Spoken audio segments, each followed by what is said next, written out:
इसका lecture start करते हैं। तो आपने बताइए लास्ट लेक्चर में हमने क्या डिस्कस किया था। हमने लास्ट लेक्चर में शायद हमने एडवांटेजेस ऑफ एचवीडीसी सिस्टम और disadvantages of HVAC system discuss की थी। ठीक है, तो वो आपने स्क्रीनशॉट भी उसका लिया था, तो मेरे ख्याल से आपको मतलब नोट्स तो मिल गए होंगे। लेकिन आप एक चीज करते हैं, आप खुद भी नोट्स बना सकते हो, क्योंकि जो मैं यहाँ पे नोट्स शेयर कर रहा हूँ ये थोड़े से कंसाइज्ड है, तो आप अपने हिसाब से डिटेल नोट्स बना सकते हो अपने अंडरस्टैंडिंग के हिसाब से।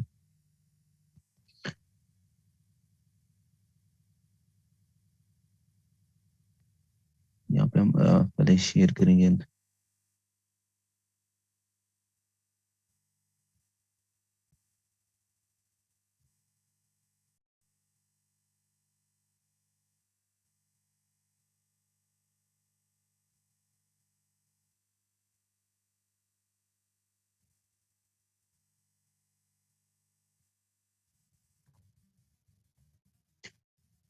तो एडवांटेज ऑफ एचवीडी सिस्टम ये भी हमने डिस्कस की थी एक एक करके।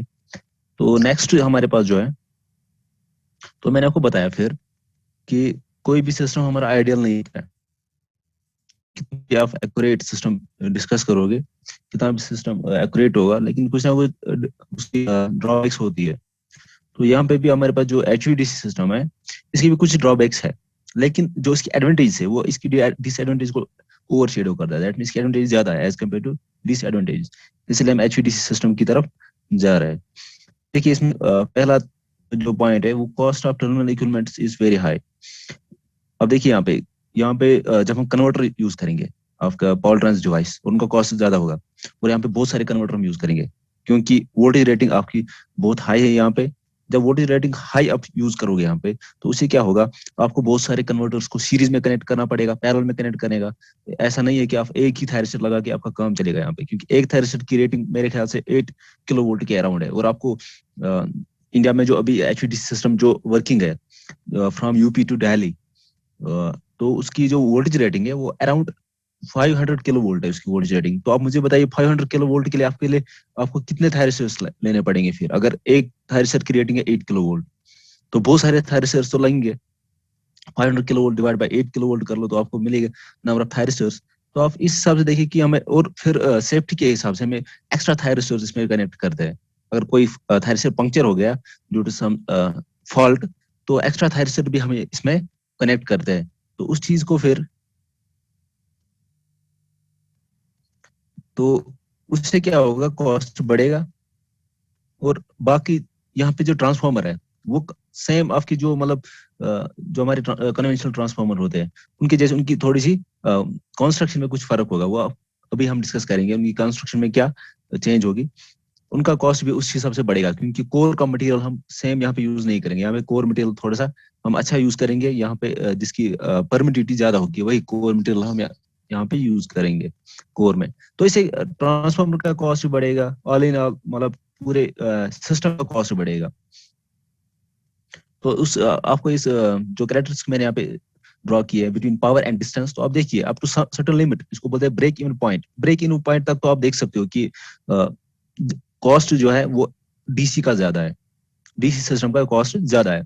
लेकिन ब्रेक इवन पॉइंट के बाद जब आप हायर डिस्टेंस के लॉन्गर डिस्टेंस के लिए जाओगे, तो उसके बाद फिर आपको लगेगा कि आप ये यहाँ पे देखोगे कि डीसी सिस्टम का कॉस्ट कम पड़ेगा as compared to AC system. तो ये चीज आप देख सकते हो। इंट्रोडक्शन ऑफ हार्मोनिक्स, जो कि कल मैंने आपको डिस्कस किया यहाँ पे। एक तो हार्मोनिक्स होते हैं जो सोर्स, यहाँ पे जो सोर्स से आता है, जनरेटर से, जो आपके जो जैसे जेनेटिक स्टेशन होता है हमारा, हमारे यहाँ कश्मीर में उड़ी में, तो उसमें क्या है, वहां पे भी हार्मोनिक्स जनरेट होंगे। वो तो एसी में भी होते हैं वो हार्मोनिक्स, लेकिन यहाँ पे दिक्कत आएगी, जो यहाँ पे कन्वर्टर हम यूज करेंगे इनकी वजह से और हार्मोनिक्स आएंगे। ठीक है, तो स्विचिंग की वजह से हार्मोनिक्स और आएंगे, तो यहाँ पे ज्यादा हार्मोनिक्स होंगे as compared to AC system. Blocking of reactive power, अब देखो यहाँ पे जब आप सेंडिंग एंड पे रेक्टिफायर स्टेशन यूज करते हो, सेंडिंग एंड पे आप एसी को डीसी में कन्वर्ट करोगे, फिर आप जब रिसीविंग एंड पे वहां पे इन्वर्टर यूज करोगे, वहां पे डीसी को फिर से एसी में कन्वर्ट करोगे, क्योंकि हमारे जो अप्लायंस है वो तो एसी पे काम करती है, तो वहां पे इन्वर्टर स्टेशन लगाएंगे। तो बीच में हमारी जो लाइन होगी वो होगी डीसी लाइन। तो डीसी लाइन में तो रिएक्टिव पावर फ्लो नहीं करेगा, दैट मीन्स आपका from sending end to receiving end आपका रिएक्टिव पावर फ्लो नहीं करेगा। तो उससे क्या प्रॉब्लम हो जाएगी, आपको एक तो रिसीविंग एंड पे आपको फिर अलग से कुछ ऐसा लगाना पड़ेगा, कुछ डिवाइस लगानी पड़ेगी जो रिएक्टिव पावर जनरेट करेगा। उसके लिए फिल्टर भी हम लगाते हैं, फिल्टर भी वहाँ पे रिएक्टिव पावर आपको सप्लाई करेगा और हार्मोन्स को भी एलिमिनेट करेगा। तो वो अलग से हम अभी देखेंगे। लेकिन कभी कभार क्या पड़ता है कि आपको रेसिंग स्टेशन पे फिल्टर्स में कोई दिक्कत आ गई, आपको रिएक्टिव पावर डिमांड चाहिए ज्यादा, तो आप उस समय में आपको सेंडिंग एंड से रिएक्टिव पावर चाहिए, लेकिन सेंडिंग एंड से तो रिएक्टिव पावर नहीं आ सकता है, तो वो चीज यहाँ पे दिक्कत देगी। नेक्स्ट पॉइंट है huge reactive power requirement at the converter terminals. यहाँ पे कन्वर्टर टर्मिनल्स की स्मूथ फंक्शनिंग के लिए आपको रिएक्टिव पावर चाहिए। वो आपको जब हम कन्वर्टर डिस्कस करेंगे वहां पे पता चलेगा ये चीज। ओवरलोड कैपेसिटी, यहाँ पे ओवरलोड कैपेसिटी लिमिटेड है, आप यहाँ पे ज्यादा मतलब लोड नहीं डाल सकते हो आउटपुट पे। क्यों? क्योंकि आपका जो यहाँ पे कन्वर्टर्स होंगे उनकी फिक्स अपनी रेटिंग होती है। एक जैसे हमारे पास थायरिस्टर, उसकी रेटिंग फिक्स है 8 किलो वोल्ट वोल्टेज उसके हाँ जी, तो 8 किलो वोल्टेज आप उस पर अक्रॉस ले सकते हो, लेकिन करंट की रेटिंग होगी वही 4 किलो एम्पेयर के अराउंड। तो आप देखिए यहाँ पे तो इसकी फिक्स रेटिंग होती है कन्वर्टर्स की, तो उसे आप ज्यादा हाई वोल्टेज आप नहीं डाल सकते यहाँ पे। इसकी कैपेसिटी आप एब्रप्टली इंक्रीज नहीं कर सकते हो। ठीक है, तो एसी में तो ये दिक्कत नहीं थी। तो ये थे कुछ डिसएडवांटेज है एचवीडीसी सिस्टम की। लेकिन फिर हमें असल में फिर हम करना क्या है, हम क्यों जा रहे हैं फिर डीसी की तरफ? कौन से ऐसे पॉइंट्स है जो हमें मजबूर करते हैं कि हमें डीसी में जाना चाहिए? तो उसके लिए रीजन क्या है? एक तो है हमारे पास, मैं आपको बता दूं, बल्क पावर ट्रांसमिटर। अगर आपको बल्क पावर ट्रांसमिट करना है, ह्यूज अमाउंट ऑफ पावर आपको ट्रांसमिट करना है ओवर लॉन्ग डिस्टेंस, तो आपका डीसी उसमें फिर क्या है, वो रिलायबल है एज कम्पेयर टू एसी। तो आप यहाँ पे कैरेक्टरिस्टिक ग्राफ से ये चीज चेक कर सकते हो। तो बल्क पावर ट्रांसमिशन के लिए हमारे पास ये बेस्ट ऑप्शन रहता है कि आप कौन सा ट्रांसमिशन यूज करेंगे, एचवीडीसी। तो bulk power transmission, bulk power transmission. और सेकंड पॉइंट क्या है, स्टेबिलिटी। आप स्टेबिलिटी इंप्रूव करते हो। अब कैसे? अब देखिए यहाँ पे मान लीजिए हमारे पास एक एसी स्टेशन है, एसी स्टेशन 1, और यहाँ पे आपका रिसीविंग स्टेशन है एसी में, वो भी एसी पे ही काम करता है, एसी स्टेशन 2। तो उनके बीच जो ट्रांसमिशन लाइन है वो एसी है, एचवीएसी ट्रांसमिशन लाइन है। लेकिन आप आपने कल ही पढ़ा ये चीज कि एसी में आपकी स्टेबिलिटी ज्यादा इशू देती है। यहाँ पे डेल्टा वेरी होता है, और डेल्टा जब वेरी होगा तो आपकी जो आपका जनरेटर होगा उसकी स्टेबिलिटी डेटोरेट होती है। तो यहाँ पे स्टेबिलिटी पे आपका कंट्रोल नहीं रहता है इन केस ऑफ एसी। तो अगर आप स्टेबिलिटी आप उसको इम्प्रूव करना चाहते हो, तो आप यहाँ पे कन्वर्टर सिस्टम लगा सकते हो। एक कन्वर्टर सिस्टम लगाइए यहाँ पे पैरेलल में, और यहाँ पे भी एक कन्वर्टर फिर सिस्टम लगाइए।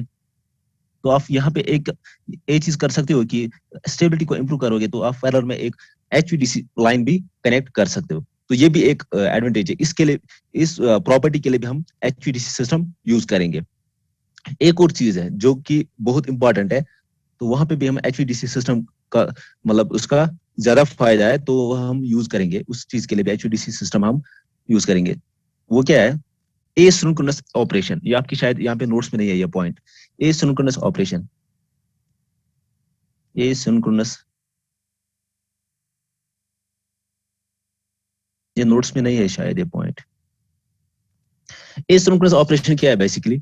इसमें आप क्या करोगे, इसमें 2 स्टेशन होंगे आपके पास, फ्रॉम जनरेटिंग स्टेशन और रिसीविंग स्टेशन। और इसमें high high voltage AC system आपने यूज किया है, एसी ट्रांसमिशन लाइन आपने यूज किया है। एसी में आपका पावर जो फ्लो कर रहा है वो एसी में। लेकिन कभी कभी कभार क्या होता है, 2 स्टेशन होते हैं हमारे पास, और एक स्टेशन की फ्रीक्वेंसी, एक स्टेशन हमारा एक फ्रीक्वेंसी पे वर्क करता है, दूसरा स्टेशन किसी और फ्रीक्वेंसी पे वर्क करता है। तो उस केस में क्या होगा, उस केस में आपको फिर वहां पे स्टेबिलिटी तो आप कनेक्ट नहीं कर पाओगे, क्योंकि एसी कब वर्क करता है, वहां पे सिंक्रोनस ऑपरेशन होना चाहिए। जो टाई लाइन होगी उसमें सेम फ्रीक्वेंसी होनी चाहिए, लेकिन वहां पे 2 सेम फ्रीक्वेंसी नहीं है 2 स्टेशन पे। तो उस केस में आप डीसी यूज कर सकते हो, 2 स्टेशन के भी आप एचवीडीसी ट्रांसमिशन कर सकते हो, क्योंकि डीसी में तो आपको फिर फ्रीक्वेंसी का कोई पंगा ही नहीं है। यहाँ पे तो फ्रीक्वेंसी से कोई लेना देना ही नहीं है।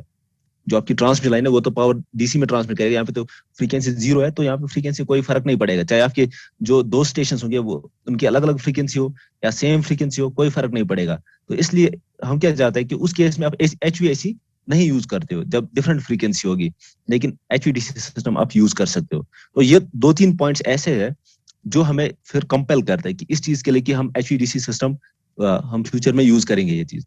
अब देखिए, अब बहुत सारे मतलब इंडिया में भी एचवीडीसी सिस्टम अभी उस पर काम चल रहा है, बहुत ज्यादा काम चल रहा है उस पर, और फ्यूचर में ये इम्प्रूव हो जाएगा। अभी यहाँ पे एक तो यूपी टू दिल्ली एक ट्राई लाइन जा रही है एचवीडीसी सिस्टम की, और उस पे जो वोल्टेज रेटिंग है वो plus plus minus 500 kilo volt की है। तो और भी मतलब इन फ्यूचर इनने मतलब इंडिया में क्या किया है, इन्होंने डिजाइन किया है 800 किलो वोल्ट के लिए। तो फ्यूचर में 800 किलो वोल्ट की एचवीडीसी सिस्टम ट्रांसमिशन लाइन यहाँ पे इंडिया में कमेंस होगी।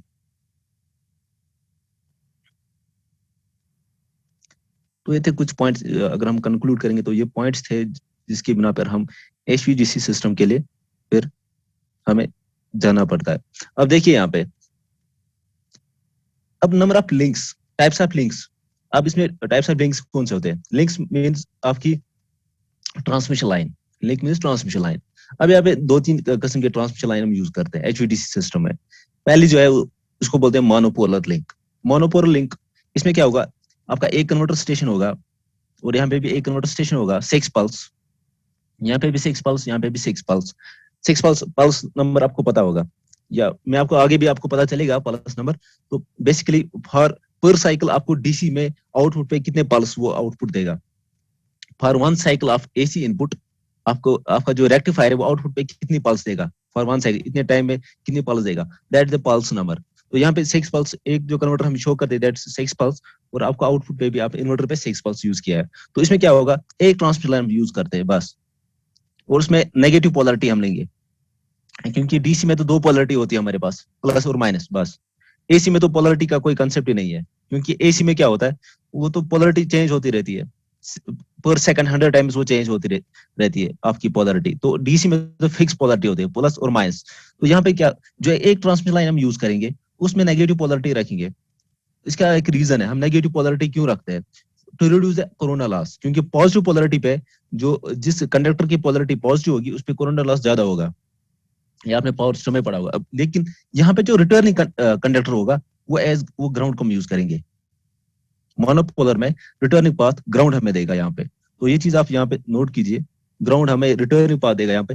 लेकिन ये ज्यादा हम यूज नहीं करते, मोनोपोलर ऑपरेशन हम यूज नहीं करते, क्योंकि इसमें क्या प्रॉब्लम है, इसमें जो ग्राउंड रिटर्न है, एक तो हमें पावर फ्लो जो होगा वो हाफ ही होगा एज कम्पेयर टू बाइपोलर।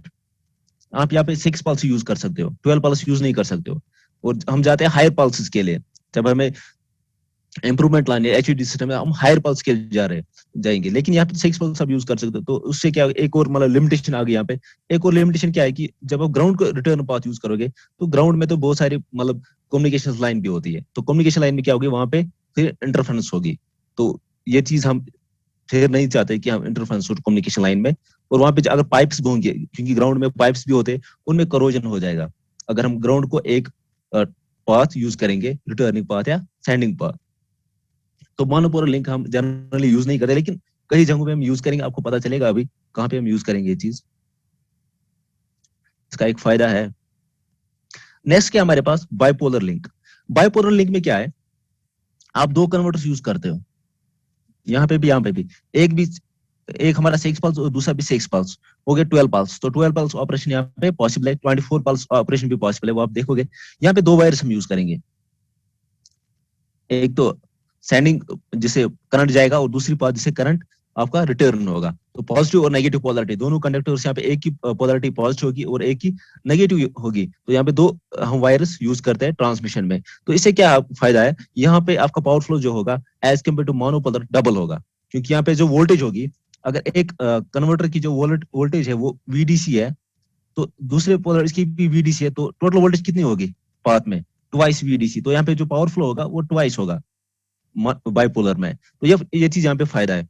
और ग्राउंड, हमने ग्राउंड भी किया है यहाँ पे, आप देखिए कन्वर्टर के बीच में हमने ग्राउंड किया है, सेंडिंग एंड पे भी रिसीविंग एंड पे भी। इससे क्या फायदा है, और कई कबार यहाँ पे एक वायर में फॉल्ट आएगा, आ सकता है, या कन्वर्टर में कोई फॉल्ट आया, तो उस केस में क्या कर सकते हो आप ग्राउंड को रिटर्न पाथ यूज कर सकते हो। तो उस केस में आपको हाफ ऑफ पावर ट्रांसमिट होता जाएगा, लेकिन आपका सप्लाई जो पूरी कट नहीं होगी, आपकी सप्लाई जाएगी, तो उसमें ब्लॉक ब्लॉक नहीं होगी, आपकी सप्लाई ब्लॉक नहीं होगी। नो डाउट कि आपकी सप्लाई जो पावर फ्लो होगा वो हाफ ही होगा, लेकिन पावर फ्लो होता रहेगा। तो आप यहाँ पे फॉर मेंटेनेंस या ड्यूरिंग फॉल्ट क्लियरेंस, तो आप यहाँ पे फिर ग्राउंड को भी यूज कर सकते हो। तो यहाँ पे तो ये ऑप्शन है हमारे पास, तो इसलिए हम मोनोपोलर भी है, ये यहाँ पे फिर monopolar as a monopolar work करेगा ड्यूरिंग फॉल्ट बाइपोलर के लिंक केस में। अब नेक्स्ट जो है फिर होमोपोलर भी एक हमारे पास एक ऑप्शन है। होमोपोलर में क्या है, इसमें भी दो वायरस यूज करते हैं हम, लेकिन दोनों वायरस सेम पोलरिटी हम रखेंगे, नेगेटिव पोलरिटी। इसका क्या फायदा है कि अब देखिए यहाँ पे बाइपोलर में क्या फायदा था, बाइपोलर में यहाँ पे तो एक प्रॉब्लम आती थी कि एक पे पॉजिटिव पोलरिटी एक पे नेगेटिव पोलरिटी है, लेकिन आपको पता है कि पॉजिटिव पोलरिटी कंडक्टर पे ज्यादा कोरोना लॉस होगा। तो इस चीज को फिर कंपनसेट करने के लिए, इस चीज को रिमूव करने के लिए हमने होमोपोलर लिंक में हम यूज कर सकते हैं। इसमें दो वायरस हम यूज करते हैं और दोनों वायरस पे नेगेटिव पोलरिटी हम यूज करते हैं, ताकि जो आपका जो करंट फ्लो होगा वो नेगेटिव, इसकी पोलरिटी जो रहेगी वो नेगेटिव रहेगी। तो उस केस में आपकी जो कोरोना लॉस होगा वो रिड्यूस होगा, वो कम होगा। कोरोना लॉस इस केस में ज्यादा होगा क्योंकि यहाँ पे जो वोल्टेज रेटिंग होगी, हम एचवीडीसी की बात करें तो 800 किलो वोल्ट, तो आप देख लो 800 किलो वोल्ट पे कितना कोरोना लॉस होगा। तो इसलिए यहाँ पे हमें जरूरी इस चीज को कंसिडर करना है, कोरोना लॉस को। तो इसलिए हमने होमोपोलर भी आप यूज कर सकते हो, लेकिन इसमें भी वही दिक्कत है, अगर आप ग्राउंड को यूज करोगे तो वहां पे फिर ज्यादा आप ग्राउंड में प्रॉब्लम आ जाएगी, क्योंकि पॉजिटिव पोलरिटी तो फिर ग्राउंड एज एक्ट करेगा, तो इससे फिर आप ग्राउंड में जो लॉस होंगे वो ज्यादा होंगे। तो इसलिए हम ज्यादातर जो यूज करते हैं वो बाइपोलर लिंक यूज करते हैं।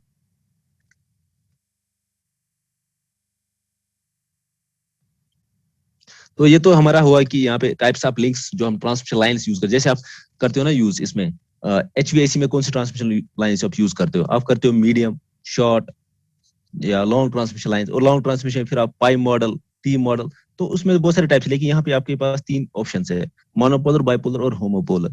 तो आप ये चीज यूज कर सकते हैं यहाँ पे अकॉर्डिंग टू नीड। नेक्स्ट चीज हम डिस्कस करेंगे अब पूरा जो एचवीडीसी स्टेशन होगा। अब इसमें कौन कौन से कंपोनेंट्स होते हैं उनको हम एक एक करके यहाँ पे डिस्कस करेंगे। अब देखिए यहाँ पे principal parts of HVDC transmission system, इसमें कौन कौन से पार्ट्स होते हैं। तो यहाँ पे जो डायग्राम है आपके सामने स्क्रीन पे, तो आप देखिए यहाँ पे एक तो हमारे पास 6 पल्स के दो कन्वर्ट्स हमने सीरीज में कनेक्ट किए, तो आपको यहाँ पे 12 पल्स ऑपरेशन मिलेगा यहाँ पे। और सेंडिंग एंड पे भी और रिसीविंग एंड पे भी हमने कन्वर्टर यूज किए। और जब यहाँ पे देख रहे हैं सर्कल, दो सर्कल को हमने ऐसे आपस में क्रॉस किया है, ये दो circle basically it's a sign of transformer. तो यहाँ पे ट्रांसफार्मर हम यूज करते हैं, फिल्टर यूज करेंगे, और सेंडिंग एंड पे भी फिल्टर यूज करेंगे, रिसीविंग एंड पे भी फिल्टर यूज करेंगे। और यहाँ पे सुम्बुनिक रिएक्टर, अब देखिए यहाँ पे सुम्बुनिक रिएक्टर हम यूज करेंगे। ये रिएक्टर होता है इंडक्टर टाइप, मतलब इंडक्टर कोई बोलते हैं रिएक्टर यहाँ पे, तो इसको बोलते हैं सुम्बुनिक रिएक्टर। अब एक एक करके इनको डिस्कस करेंगे, इनकी क्या कैरेक्टरिस्टिक्स है वो हम डिस्कस करेंगे यहाँ पे। पहला आपका कन्वर्टर स्टेशन। अब देखिए यहाँ पे कन्वर्टर स्टेशन में क्या है, आपके जो कन्वर्टर यहाँ पे यूज होंगे, हम ना रेक्टिफायर टर्म यूज करेंगे ना हम इन्वर्टर यूज करेंगे। बेसिकली जब हमें पता होगा कि सेंडिंग एंड से हमें यहाँ से तो हमें डीसी में कन्वर्ट करना है, तो हम उस केस में बोलेंगे ये तो एज रेक्टिफायर वर्क करेगा, और रिसीविंग एंड पे तो फिर एज इन्वर्टर वर्क करेगा। लेकिन हम कन्वर्टर क्यों यूज करते हैं, वर्ड कन्वर्टर क्यों हम यूज करते हैं यहाँ पे, कोई रीजन बताएगा यहाँ पे, कन्वर्टर हम यूज क्यों करते हैं यहाँ पे टर्म? हाँ जी, कोई बता सकता है?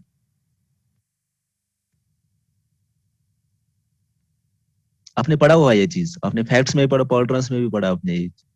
हम कन्वर्टर यूज क्यों करते हैं, हम नेम कन्वर्टर, रेक्टिफायर से पल्सेटिंग डीसी मिलता है ना, इसलिए। तो कन्वर्टर से क्या मिलता है? हम उससे अगर हम का कन्वर्टर यूज करते हैं हमें रेगुलेटेड मिल सकता है। ये वो कन्वर्टर नहीं है जो आप समझ रहे हो, दैट मीन अभी आपको यहाँ पे समझ नहीं आया ये चीज। हाँ, एचवीडीसी सिस्टम, यहाँ पे एसी को डीसी में और डीसी को एसी में कन्वर्ट करते हैं ना हम, सेंडिंग एंड रिसीविंग एंड। वो तो कंसेप्ट ही नहीं है जो आप बोल रहे हो ना, वो that's basically buck boost converters का कंसेप्ट आपने बोला यहाँ पे। बक बूस्ट बहुत सारे होते हैं उसमें, लाइन कम्यूटेटेड, करंट कम्यूटेड, तो वो अलग चीज है। तो रेगुलेटेड डीसी वोल्टेज देंगे आपको, लेकिन यहाँ पे तो नहीं है वो चीज। अब देखिए यहाँ पे हम यूज क्यों करते हैं कन्वर्टर, डेफिनेशन। बेसिकली कन्वर्टर यहाँ पे जो थायरिस्टर होगा, वह एज इन्वर्टर भी वर्क कर सकता है और एज रेक्टिफायर भी वर्क कर सकता है। इसलिए हम कोई खास यहाँ पे नाम इसका नहीं बोलेंगे कि ये रेक्टिफायर है या इन्वर्टर है। ये कोई भी ऑपरेशन में हम इसको यूज कर सकते हैं, एज इन्वर्टर भी और एज रेक्टिफायर भी, इसलिए हम इसको कन्वर्टर बोलते हैं।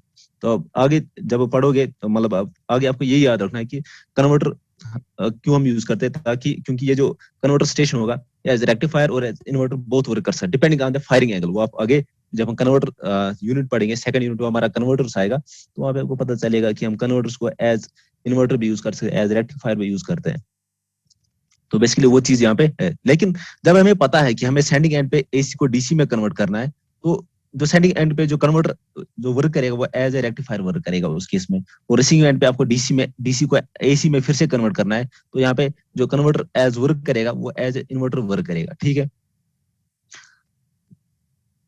तो वोल्टेज रेटिंग ऑफ थायरिस्टर्स आपको आप यहाँ पे जो मेंशन किया मैंने 8 किलो वोल्ट, प्रेजेंटली हमारे पास यही रेटिंग है, थायरिस्टर की रेटिंग यही है हमारे पास। वो 8 किलो वोल्ट को बर्दाश्त कर सकता है, टॉलरेट कर सकता है, और current rating around 4 kilo ampere के अराउंड उसके थ्रू फ्लो कर सकता है। लेकिन इन फ्यूचर ये जा सकता है कि 10 किलो वोल्ट 12 किलो वोल्ट, क्योंकि इसमें पावर ट्रांस में इंप्रूवमेंट आ रही है, एडवांसमेंट आ रही है, तो उस हिसाब से फिर इसमें इंप्रूवमेंट हो जाएगी इन फ्यूचर। तो हम चाहेंगे कि ये 12 किलो वोल्ट या 10 किलो वोल्ट से ज्यादा ऊपर जाए, ताकि हम फिर उसका कॉस्ट भी कम पड़ेगा फिर कन्वर्टर स्टेशन का, और करंट रेटिंग भी हम बढ़ाना चाहेंगे यहाँ पे।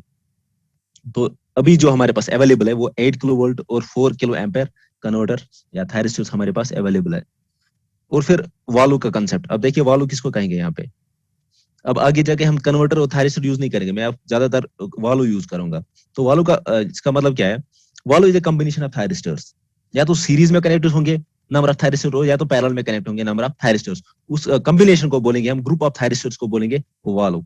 अब देखिए यहाँ पे मैं थोड़ा सा आपको कंसेप्ट बता दूं। फ्रॉम यूपी टू दिल्ली हमारे पास जो वोल्टेज रेटिंग है ट्रांसमिशन लाइन की, इसकी वोल्टेज रेटिंग है ±500 किलो वोल्ट, और एक थायरिस्टर की रेटिंग है हमारे पास 8 किलो वोल्ट। तो आप मुझे बताइए हमें कितने थायरिस्टर चाहिए फिर एक स्टेशन पे। 500 kilo volt divide by 8 kilo volt कीजिए, तो आप इसको डिवाइड कीजिए तो आपको पता चलेगा कितने थायरिस्टर। 8 मतलब नियर अबाउट 82 पॉइंट्स में हम नहीं लेंगे, क्योंकि हमें थोड़ा सा मतलब जब हम safety points from safety points of view, from safety point of view हम ज्यादा कन्वर्टर्स लगाएंगे, 2-3 ज्यादा ही लगाएंगे। क्यों? क्योंकि कोई कन्वर्टर भी बीच में जल भी सकता है, वो मतलब जनरली ये पंक्चर होते हैं, हाई वोल्टेज जब आती है इनके अक्रॉस ट्रांजिएंट वोल्टेज, तो उसकी वजह से ये पंक्चर हो जाते हैं। तो इसीलिए हम ज्यादा कन्वर्टर्स हम यूज करते हैं, हम फिक्स नंबर नहीं रखते, हम ज्यादा एक्स्ट्रा ही लगाते हैं। दैट मींस हम 70 के अराउंड यहाँ पे हमें चाहिए कन्वर्टर्स, नंबर ऑफ थायरिस्टर।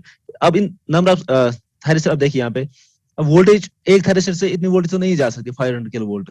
अब वोल्टेज बढ़ गई, दैट मीन आपको थायरिस्टर जो है वो आपको सीरीज में इनको ऐड करना है। अब सीरीज में कनेक्ट करोगे थायरिस्टर को, उस ग्रुप ऑफ थायरिस्टर को क्या बोलेंगे हम?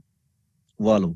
अगर या आपको करंट रेटिंग चाहिए 800 किलो एम्पेयर या 500 किलो एम्पेयर, तो उस केस में आप नंबर ऑफ थायरिस्टर को पैरेलल में कनेक्ट करोगे, तो उस ग्रुप ऑफ थायरिस्टर को आप बोलोगे वाल्व। तो आगे जाके हम ज्यादातर जो नेम हम यूज करेंगे वो यूज करेंगे हम वाल्व।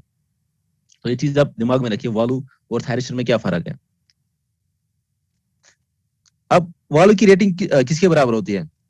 ये होती है बराबर इसकी पीक इनवर्स वोल्टेज। ये कितनी पीक इनवर्स वोल्टेज विथस्टैंड करेगा जब ये जिस टाइम पे एक वाल्व कंडक्ट नहीं कर रही है, हमने फायर किया एक वाल्व को, और आपको वाल्व में पता है, वाल्व में group of thyristor 5 he thyristor कुछ भी हो सकते हैं, 10 थायरिस्टर्स डिपेंड्स। तो नेक्स्ट ग्रुप ऑफ वाल्व या नेक्स्ट वाल्व का जब हम फायर करेंगे, पहला वाला वाल्व जो हो जाएगा वो ऑफ हो जाएगा, लेकिन उसके अक्रॉस जो वोल्टेज आएगी वो नेगेटिव पोलैरिटी की आएगी। तो उसको बोलते पीक इनवर्स वोल्टेज, आपने पढ़ा होगा रेक्टिफायर्स में। तो पीक इनवर्स वोल्टेज कितनी वो विथस्टैंड कर सकता है, उस हिसाब से उसकी रेटिंग भी हम यहाँ पे डिफाइन करते हैं वाल्व की। तो it depends on the peak inverse voltage in during the of mode. तो ऑफ मोड में उसके अक्रॉस जो वोल्टेज आएगी वो कितनी वोल्टेज को बर्दाश्त कर सकता है, ताकि वो रिवर्स में कंडक्ट ना करे। जैसे आपका डायोड क्या होता है, डायोड के भी कभार रिवर्स डायरेक्शन में जब ज्यादा करंट, अगर आप डायोड के अक्रॉस हाई वोल्टेज लगाओगे रिवर्स में, तो वो पंक्चर हो जाएगा, वो जल जाएगा। क्यों? क्योंकि इसकी पीक इनवर्स वोल्टेज उतनी होती नहीं है, वो इतनी वोल्टेज को बर्दाश्त नहीं कर सकते, वहां पे हीट लॉस ज्यादा होगा, वो आपका पंक्चर हो जाएगा। Same is the case here. तो वाल्व के अक्रॉस हाईएस्ट वोल्टेज ऑफ कितनी रिवर्स डायरेक्शन में ये बर्दाश्त कर सकता है, उसको बोले हैं पीक इनवर्स वोल्टेज, और उसी के बेस पे वालों का रेटिंग यहाँ पे डिफाइन करते हैं। और जब ये ऑन होगी, जब हम वालों को फायर करेंगे, ग्रुप ऑफ थायरिस्टर को जब फायर करेंगे, या दूसरी इस्तेलाह में हम इसको ऐसे बोल सकते हैं, जब हम वालों को फायर करेंगे तो इसकी ये जो रेजिस्टेंस शो करेगा to the flow of current, it should be minimum. Conduction mode में इसकी रेजिस्टेंस मिनिमम होनी चाहिए ताकि पावर लॉस कम हो। लेकिन जब रिवर्स बायस होगा, जब इसको हम फायर नहीं करेंगे ऑफ मोड में, ये मैक्सिमम रेजिस्टेंस शो करना चाहिए टू द करंट, तभी इसको बोलेंगे हम जो वाल्व है वो सही है। नहीं तो इसमें फिर प्रॉब्लम आ सकती है। अगर इसमें ऑन मोड में रेजिस्टेंस ज्यादा शो करेगा तो करंट जो फ्लो करेगा उसमें लॉस ज्यादा हो जाएगा, फिर heat loss. It should offer smooth transition of phases during conduction and commutation. अब देखिए यहाँ पे जब एक वाल्व से दूसरे वाल्व की तरफ हम मतलब दूसरे वाल्व पे करंट शिफ्ट हो जाएगा, पहला वाला वाल्व जब ऑफ होगा तो उसमें ऐसा नहीं होना चाहिए कि आप आगे बढ़ोगे कम्यूटेशन फेलियर हो जाएगा। कभी कभार क्या होता है कि एक वाल्व फिर ऑफ ही नहीं होता है तो दूसरे वाल्व आपका कंडक्ट करना शुरू करता है, आपने उसको फायर किया वो कंडक्ट करेगा, और पहला वाल्व जो पहला वाल्व होता है वो भी कंडक्ट ही कर रहा होता है, तो उससे क्या होगा, यहाँ पे कम्यूटेशन फेलियर आ सकता है। जो आप आगे आप पढ़ोगे इसमें फॉल्ट जब हम पढ़ेंगे तो फॉल्ट में आपको पता चलेगा ये चीज, कम्यूटेशन फेलियर क्या होता है। तो ये चीज नहीं होना चाहिए इसमें वाल्व के केस में। अब नेक्स्ट आइए, नेक्स्ट पॉइंट जो हमारे पास है, हमारे पास दो तरह के कन्वर्टर्स होते हैं, आपने पढ़ा होगा रिसेंटली, आपने फैक्ट्स में मेरे ख्याल से पढ़ा होगा ये चीज। दो टाइप्स के वाल्व्स होते हैं हमारे पास, दो टाइप्स के कन्वर्टर्स होते हैं। एक होता है करंट सोर्स कन्वर्टर, एक होता है वोल्टेज सोर्स कन्वर्टर। तो आप मुझे बता सकते हो कि इन दोनों में बेसिकली क्या डिफरेंस है? हाँ जी, कोई मुझे बताइए, क्योंकि आपने पढ़ा हुआ है। मैं आपको बताऊंगा अभी, लेकिन मैं चाहता हूं कि अगर किसी को पता है तो बताइए। मेन डिफरेंस क्या है between current source converter and voltage source converter? कोई आइडिया किसी को?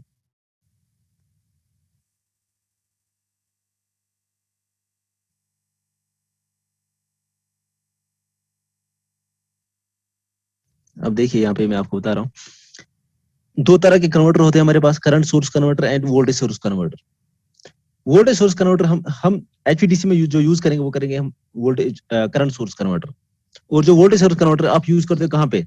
आप फैक्ट्स डिवाइस में यूज करते हो। आपने फैक्ट्स डिवाइस अभी पढ़ा सब्जेक्ट, उसमें आपने कौन से कन्वर्टर यूज किए? Voltage source converter. और फिल्टर्स में भी हम यूज, एक्टिव फिल्टर्स में भी हम यूज करते हैं, state com, D state com, वहां पे हम वोल्टेज सोर्स कन्वर्टर यूज करते हैं। लेकिन इनका मेन डिफरेंस क्या है? मेन डिफरेंस यही है कि करंट सोर्स कन्वर्टर में हम इंडक्टर यूज करते हैं, आउटपुट पे इंडक्टर हम सीरीज में कनेक्ट करते हैं। वोल्टेज सोर्स कन्वर्टर में क्या यूज करते हैं? कैपेसिटर। तो ये मेन डिफरेंस है। पहले हम इसमें इंडक्टर यूज करते हैं और वोल्टेज सोर्स में हम कैपेसिटर कनेक्ट करते हैं। करंट सोर्स कन्वर्टर में आपका करंट कांस्टेंट होगा, तभी तो हम इंडक्टर यूज करते हैं, क्योंकि inductor oppose the change of current. जब करंट के चेंज को अपोज करें तो हम चाहेंगे करंट इसमें कांस्टेंट हो। That means current source converter में हमारा करंट क्या रहेगा? कांस्टेंट रहेगा। और वोल्टेज सोर्स कन्वर्टर में आपकी वोल्टेज कांस्टेंट होती है।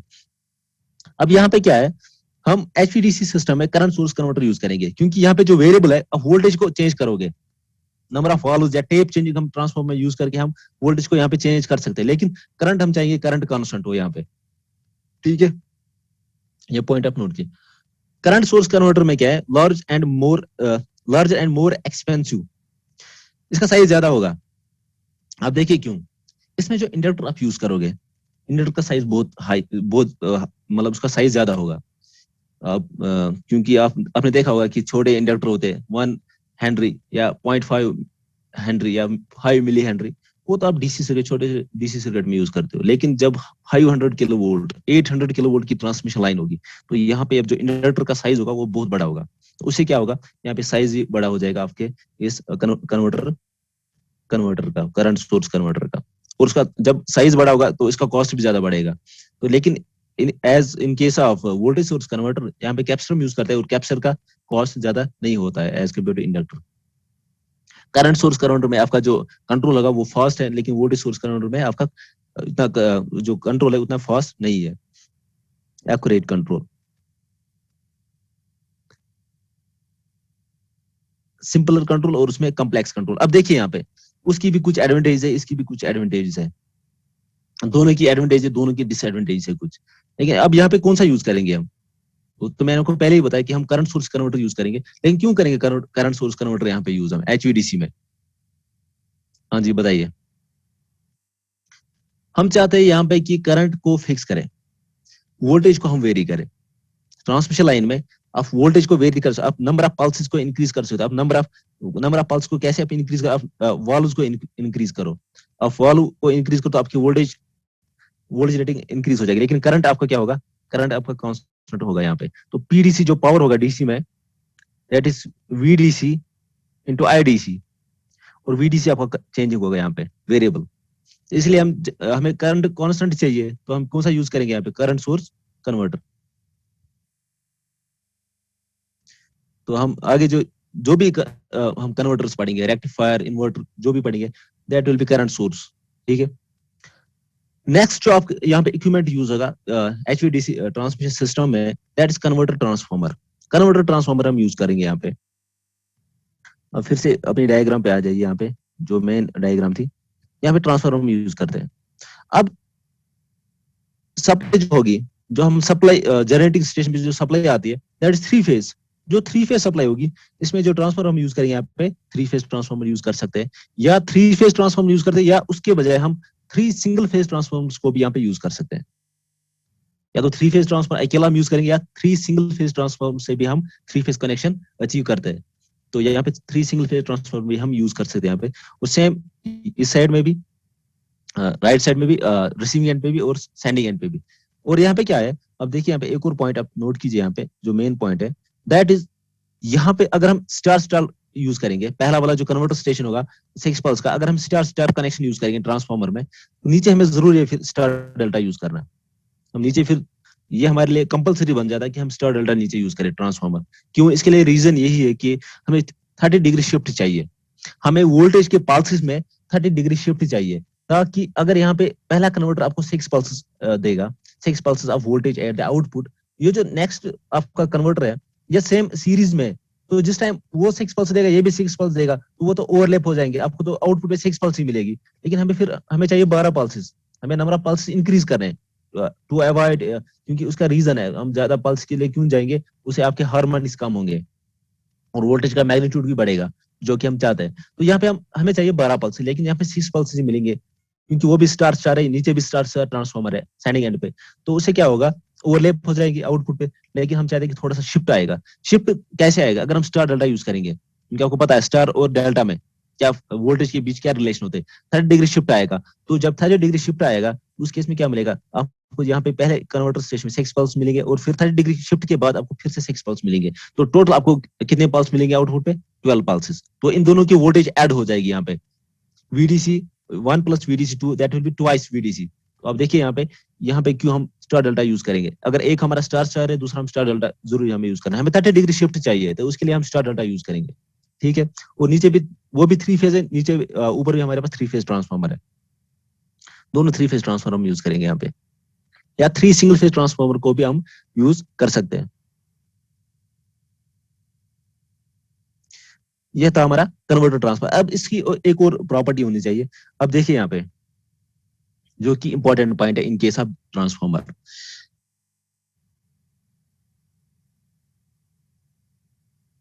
कन्वर्टर स्टेशन में क्या होगा, जब एसी को डीसी में कन्वर्ट करेगा, तो सोर्स साइड में कितने हार्मोनिक्स फ्लो करेंगे, करंट में हार्मोनिक्स आएंगे, और वो हार्मोनिक्स यहाँ पे किसके थ्रू आएंगे? Secondary winding of the transformer. वो हार्मोनिक्स आपके सेकेंडरी साइड ऑफ ट्रांसफार्मर के थ्रू फ्लो करेंगे।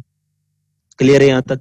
जब इसमें हार्मोनिक्स फ्लो करेंगे, तो आप मुझे ये बताइए, इसमें जो कोर में जो लॉस होगा वो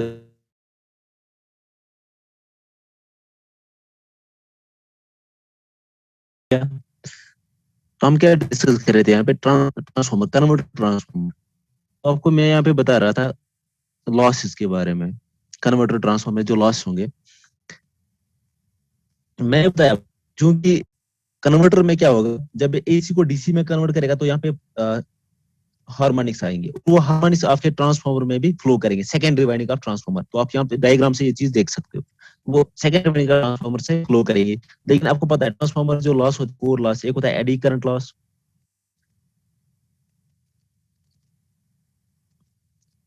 एक होता है हमारा एडी करंट लॉस,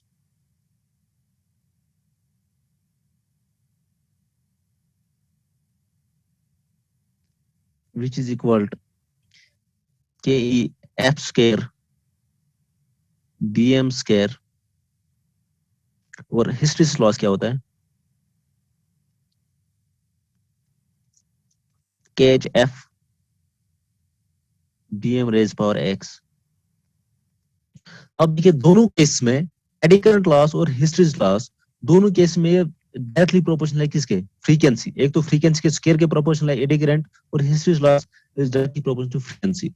अब चूंकि यहाँ पे हार्मोनिक्स जब फ्लो करेंगे हार्मोनिक्स की फ्रीक्वेंसी क्या होती है हायर फ्रीक्वेंसी होती है एज कम्पेयर टू फंडामेंटल की फ्रीक्वेंसी होती है 50 हर्ट्ज लेकिन हार्मोनिक्स की फ्रीक्वेंसी होती है उससे ज्यादा integer multiple of fundamental frequency. तो उसे आप देखिए कि हायर हार्मोनिक्स जब फ्लो करेंगे that mean higher frequency component जब फ्लो करेंगे ट्रांसफार्मर के कोर से सेकेंडरी वाइंडिंग से तो ट्रांसफार्मर के कोर में क्या होगा उस पर यहाँ पे लॉस होंगे कोर लॉस इंक्रीज होंगे। तो आप मुझे बताइए हमें यहाँ पे कोर अब जो आप कन्वेंशनल जो नॉर्मल ट्रांसफार्मर हम यूज करते हैं उसमें जो कोर होता है वो हम यहाँ पे यूज नहीं कर सकते क्योंकि वहाँ पे तो ये फ्रीक्वेंसी ये हार्मोनिक्स नहीं आएंगे ये वाले हार्मोनिक्स वहाँ पे प्रेजेंट नहीं है। लेकिन यहाँ पे जब हार्मोनिक्स आएंगे अब इनकी वजह से जो लॉस होगा उस लॉस को फिर रिड्यूस है तो ऐसे रिड्यूस करेंगे। इसके लिए क्या करना है हमें फिर कोर हायर परमेबिलिटी वाला कोर यूज करना पड़ेगा ट्रांसफार्मर में कन्वर्टर ट्रांसफार्मर में ठीक है। और दूसरा पॉइंट क्या है यहाँ पे हमें ट्रांसफार्मर में वोल्टेज क्योंकि यहाँ पे वेरिएबल वोल्टेज है डीसी में वोल्टेज को वेरी करेंगे कम ज्यादा वोल्टेज को करेंगे और करंट आपका कांस्टेंट रहेगा। वोल्टेज को कैसे करेंगे एक तो हमारे पास कन्वर्टर्स को आप इंक्रीज डिक्रीज करो नंबर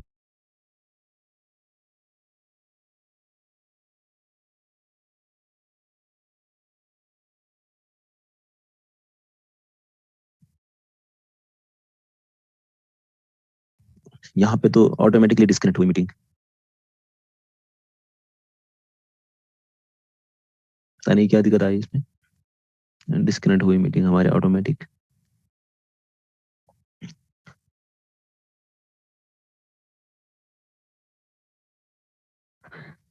तो एक और तरीका है वोल्टेज को वेरी करेंगे वो है टैप चेंजिंग। हम यहाँ पे टैप चेंजिंग यूज करते हैं टैप चेंजर्स। और टैप चेंजर्स हमारे पास दो किस्म के होते हैं एक होता है ऑनलाइन टैप चेंजर या ऑन लोड टैप चेंजर एक होता है ऑफ लोड टैप चेंजर। जो ऑन लोड टैप चेंजर होगा वो आप इस केस में यूज करोगे ऑन लोड टैप चेंजर क्योंकि पहले इसको सिस्टम को फिर ऑफ नहीं करोगे फिर आप टैप चेंजिंग करोगे यहाँ पे तुम ऑन टैप चेंजर तो अब यहाँ पे उसकी परमेबिलिटी हाई होनी चाहिए उसमें भी लॉस ज्यादा नहीं होने चाहिए तो यहाँ पे टैप चेंजर हम यूज करेंगे ट्रांसफार्मर में ठीक है।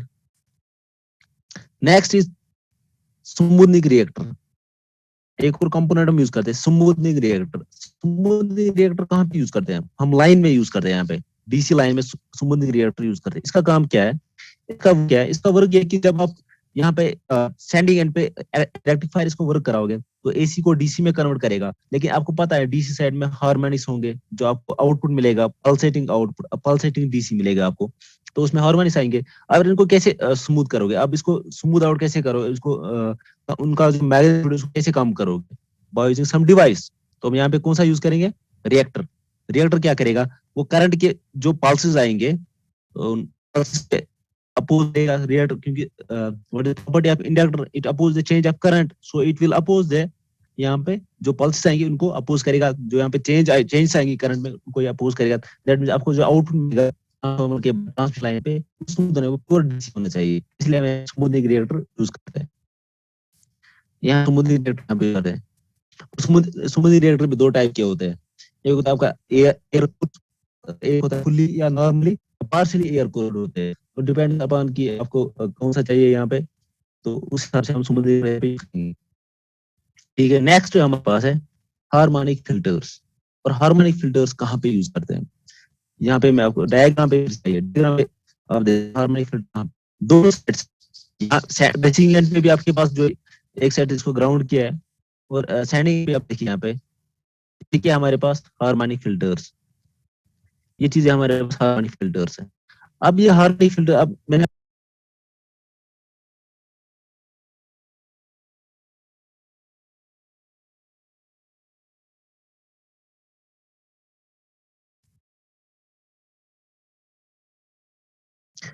फिर से दिक्कत आ रही है सर आपकी वॉइस भी ब्रेक हो रही है बार बार। इसमें इंटरनेट में थोड़ी सी प्रॉब्लम है शायद ये मीटिंग ऑटोमेटिकली ऑफ हो रही है और ऑन भी हो रही है खुद ही। तो मेरे ख्याल से वॉइस में ब्रेक आ रहा होगा। तो हार्मोनिक फिल्टर्स हम यूज करते हैं यहाँ पे। हार्मोनिक फिल्टर्स हम दोनों साइड्स में यूज करेंगे, क्योंकि मैंने आपको बताया जब में तो हार्मोनिक्स कहाँ से फ्लो करेंगे में, तो उससे क्या होगा, ट्रांसफार्मर तो इनको तो रिमूव नहीं कर सकता हार्मोनिक्स को, तो इसलिए हम फिल्टर यूज करेंगे। और फिल्टर का एक और काम होता है यहाँ पे, एक तो आपको हार्मोनिक्स को रिमूव करना, और यहाँ पे जो हार्मोनिक्स आएंगे वो आएंगे N P plus minus one. यहाँ पे एन क्या रिप्रेजेंट करता है, N is the integer and P is the pulse number. मान लीजिए 6 पल्स के लिए अब मुझे बताए कौन कौन से हार्मोनिक्स आएंगे। When N is equal to 1 और P is the pulse number, P is 6, तो अब बताइए कौन कौन से हार्मोनिक्स आएंगे यहाँ पे। तो एक तो आएगा 7, 7 और 6, कौन कौन सा आएगा बताइए। 6 प्लस 1 7, 5 और 7। फिफ्थ हार्मोनिक आएगा, 7th आएगा, 11th और 12th शायद है। अब देखिए यहाँ पे पालस नंबर पुट करके आपको यहाँ पे पता चलेगा कौन कौन से हार्मोनिक्स आएंगे। तो एक तो हार्मोनिक्स को रिमूव करेगा ये हार्मोनिक फिल्टर। एक और काम होता है इनका, ये आपको रिएक्ट पावर भी आपको सप्लाई करेंगे। हायर फ्रीक्वेंसी कंपोनेंट्स को ये लो इम्पीडेंस पाथ प्रोवाइड करेंगे ताकि वो ग्राउंड हो जाएंगे, क्योंकि ये ग्राउंड किए होते हैं एक साइड से। तो ये हायर फ्रीक्वेंसी कंपोनेंट वो क्या होते हैं, हार्मोनिक्स, इनको ग्राउंड करेगा। और जो लो फ्रीक्वेंसी जो आपका फंडामेंटल होगा उसको क्या करेगा, उसको पास करेगा, और उसके लिए आपको यहाँ पे रिएक्ट पावर भी सप्लाई करेगा फंडामेंटल फ्रीक्वेंसी। इसका ये फायदा है, यहाँ पे वो कम करेगा यहाँ पे ये जो फिल्टर्स हम यूज करते हैं, ठीक है। और ये तो हमारे पास एसी फिल्टर है, एक्टिव फिल्टर, एसी फिल्टर। हमारे पास डीसी फिल्टर भी होते हैं, और डीसी फिल्टर हम ट्रांसमिशन लाइन पे यूज करते हैं। उनका क्या काम होता है, एक तो आप संबंधी रिएक्टर आपने यूज किया डीसी साइड में, आपको फिल्टर आउट करने के लिए हार्मोनिक्स जो आएंगे, पल्सेस आएंगे डीसी आउटपुट पे, तो वहाँ पे हम फिल्टर्स भी यूज करते हैं, ट्यून फिल्टर्स। तो डीसी फिल्टर भी हम यूज करते हैं वहाँ पे उस केस में। तो वो चीज आप यहाँ पे देखिए, पी यहाँ पे देखिए N P plus minus one, P is pulse number, N is the integer value, ठीक है। और यहाँ पे जो फिल्टर्स हम यूज करेंगे सेंडिंग एंड पे और रिसीविंग एंड पे, वो होंगे आपके active tuned filters of different, क्योंकि हमें पता है यहाँ पे एक तो कौन सा 6 पल्स के लिए कौन कौन सा हार्मोनिक आएगा, फिफ्थ और सेवंथ। और फिफ्थ और सेवंथ हमें फिक्स पता है कौन हार्मोनिक्स की फ्रीक्वेंसी क्या आएगी, फिफ्थ हार्मोनिक की फ्रीक्वेंसी क्या होगी, सेवंथ हार्मोनिक की फ्रीक्वेंसी क्या होगी, उसकी तो होगी 7 टाइम्स ऑफ द फंडामेंटल। और फिफ्थ हार्मोनिक की फ्रीक्वेंसी क्या होगी, 5 टाइम्स द फंडामेंटल फ्रीक्वेंसी की हार्मोनिक्स फंडामेंटल फ्रीक्वेंसी। तो उसे अब हमें पता है, अब हम इसी हिसाब से फिर फिल्टर को ट्यून करते हैं, क्योंकि एलसी फिल्टर होता है हमारे पास। तो एलसी को ऐसे, एलसी टैंक जो होगी फिल्टर होगा, उसको हम ऐसे ट्यून करके तो उस फ्रीक्वेंसी को वो क्या करेगा, लो इम्पीडेंस पाथ प्रोवाइड, तो वो सीधे ग्राउंड में जाएगा, ताकि वो सिस्टम फॉरवर्ड वो आगे ना चले, वो सीधा ग्राउंड जाए, पहले ही ग्राउंड हो जाएगा। उसको फिल्टर वो पाथ प्रोवाइड करेगा यहाँ पे जो, इसलिए मैंने आपको यहाँ पे बोला कि यहाँ पे जो फिल्टर हम यूज करेंगे दैट इज ट्यून्ड फिल्टर हम यूज करेंगे यहाँ पे। वाल्व रेटिंग, वाल्व की रेटिंग क्या होती है, डीसी करंट तो कांस्टेंट है आपका, रिपल फ्री। और पावर रेटिंग ऑफ वाल्व क्या होगी, peak inverse voltage into current. और करंट कौन सा है, डीसी, इसलिए हम डीसी करंट को हम एवरेज करंट भी बोलते हैं, डीसी भी बोलते हैं, मीन वैल्यू भी, मीन करंट भी बोलेंगे। तो that's peak inverse voltage, PIV is peak inverse voltage into I average DC current. तो आपकी यहाँ पे वाल्व की रेटिंग आएगी, ठीक है। Rating of transformer, rating of transformer किस पे डिपेंड करेगा, यहाँ पे पावर ट्रांसफार्मर की पावर रेटिंग क्या होती है, VRMS into IRMS apparent power, V into I, VRMS into IRMS on the primary side. तो वही पावर सेम रहेगा, दोनों साइड से सेम होता है power in case of transformer. जितना आप ट्रांसफार्मर के प्राइमरी साइड में पावर होगा उतना ही पावर आपको सेकेंडरी साइड भी मिलेगा। लेकिन वो अलग चीज है कि फिर लॉस में भी आधा कुछ पावर जाएगा, कुछ परसेंटेज। लेकिन यहाँ पे डिपेंड करेगा ट्रांसफार्मर की रेटिंग, आपको लॉस पे यहाँ पे डिपेंड करेगा ज्यादा, कि ट्रांसफार्मर की लॉसिंग क्या है, उसमें जो लॉस होंगे तो उस पर डिपेंड करेगा यहाँ पे rating of transformer. Pulse number is the number of pulses at the DC output per cycle of AC input। ये रेक्टिफायर के साइड में, फॉर एग्जाम्पल हमारे पास फुल वेव रेक्टिफायर होता है, हमारे पास फुल वेव रेक्टिफायर है, तो इनपुट वोल्टेज है, रेक्टिफायर के थोड़ा पास नहीं तो आउटपुट वोल्टेज क्या मिलेगी, वी आउटपुट क्या आएगी, तो 2 पल्स आएंगे। ये तो आपके पास वीडीसी है, इसमें डीसी कंपोनेंट को, ये आउटपुट वोल्टेज है और ये इनपुट वोल्टेज है। हमने बताया इनपुट वोल्टेज के एक साइकिल में आपको कितने पल्स मिल गए, 1 पल्स और 2, that mean this is 2 pulse. इसी को बोलते हैं pulse, pulse number of pulses पर साइकिल। लेकिन अब हाफ वेव रेक्टिफायर की अगर हम बात करेंगे तो वहां पे आपको एक साइड एक ही पल्स मिलेगी, पर साइकिल आपको एक पल्स मिलेगी वहां पे, तो वहां पे आप पल्स नंबर क्या होगा 1। तो इसलिए यहाँ पे आप ध्यान रखिए, पल्स नंबर किसको बोलते हैं, नंबर ऑफ पल्स पर cycle of input voltage, AC input voltage.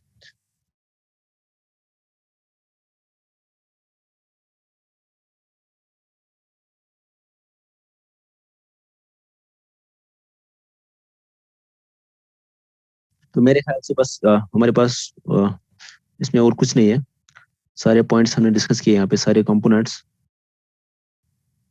अब इसमें ज्यादा प्रॉब्लम आ रही है, मीटिंग में ये डिस्कनेक्ट हो रहा है।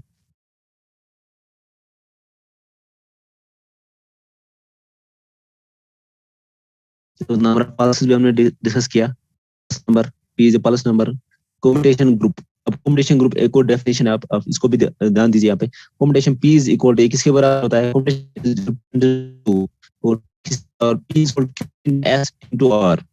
तो S is the number of series valve, series में आपने कितने वॉल्व कनेक्ट किया, और is the number of parallel valves में आपने पैरेलल में कितने वॉल्व्स कनेक्ट किए, into Q is equal to P. ठीक है, तो यहाँ पे देखिए आप, commutation group is represent Q and BDC. अब वीडीओ हम यूज करेंगे यहाँ पे, डीसी वोल्टेज, कन्वर्टर की आउटपुट वोल्टेज मिलेगी, दैट इज वीडीओ।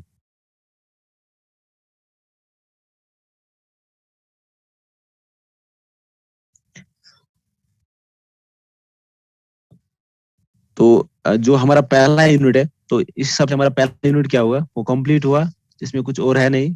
यही थे हमारे पास components in the HVDC system में, इतने हमारे पास कंपोनेंट्स होते हैं।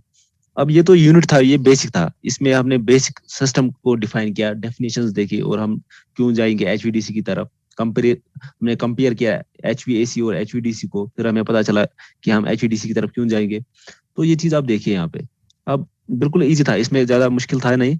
जो नेक्स्ट लेक्चर होगा अब हमारा, वो असल में आपका मेन स्ट्रीम अब आएगा, दैट विल बी कन्वर्टर्स। अब हम कन्वर्टर डिस्कस करेंगे, उसमें अब रेक्टिफायर्स भी डिस्कस करेंगे, इन्वर्टर भी डिस्कस करेंगे हम, single phase rectifier, three phase rectifier. तो ये चीज हम वहाँ पे हाफ वेव रेक्टिफायर, फुल करेंगे अब। और सेकंड यूनिट, तो आपको हिम्मत नहीं हारनी है उसमें, आपको लगेगा थोड़ा सा मुश्किल है, लेकिन हिम्मत नहीं हारनी है वहाँ पे। तो नेक्स्ट क्लास में हम सेकंड यूनिट स्टार्ट करेंगे। तो पहला यूनिट जो इंट्रोडक्शन यूनिट था, वो आपका कंप्लीट हो गया यहाँ पे। अब यहाँ पे फुरकान,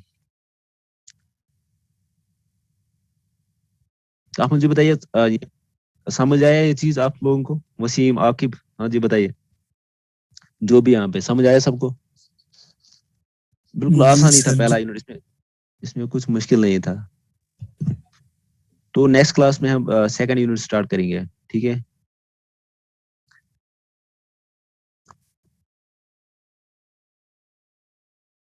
फुरकान